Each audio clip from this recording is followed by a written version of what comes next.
We begin in the central Kenya town of Nyandarua, where President William Ruto has for the first time spoken out on the wave of protests against his administration. The president saying he will seek to have a conversation with members of the Gen Z generation who are leading the demos. And in a clear sign of escalation of the youth revolt, young protesters chanted anti-finance bill 2024 slogans and sang songs outside the venue after being denied access to the church service.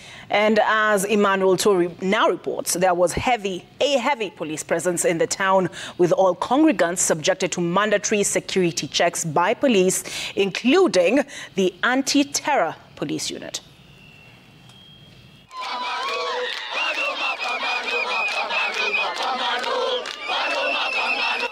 Protesters took positions outside ACK Nyahururu Diocese Church, Nyahururu in Laikipia County, the venue of a consecration ceremony attended by President William Ruto. And within the president's earshot, the protesters made good their vow to take the rejection of Finance Bill 2024 to the venue of the presidential function. The chants, the jeers, they shouted, chanted and sang, aiming their message at the head of state.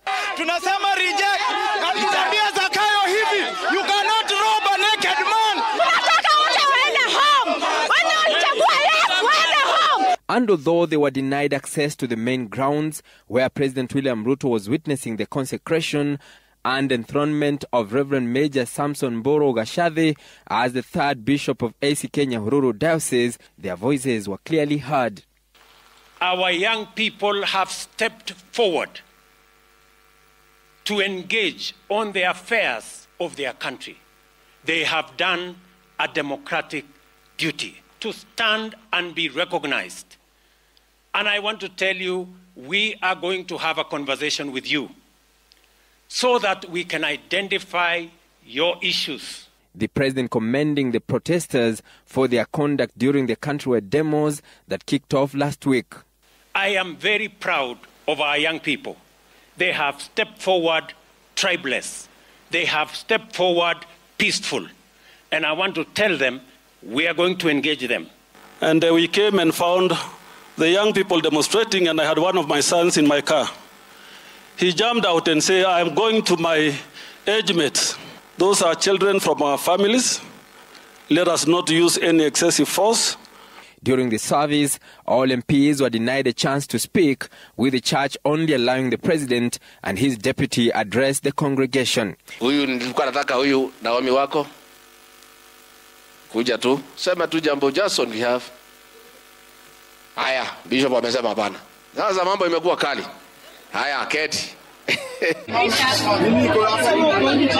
Earlier, all the congregants attending the church service were subjected to a mandatory search as the police, both uniformed and in civilian attire, left nothing to chance with concerns of Occupy Nyahururu demos. From as early as 7 a.m., long queues into the grounds were witnessed, with makeshift tents erected at security checkpoints and manned by the police. All attendees were required to pass through body scanners and all bags were thoroughly checked.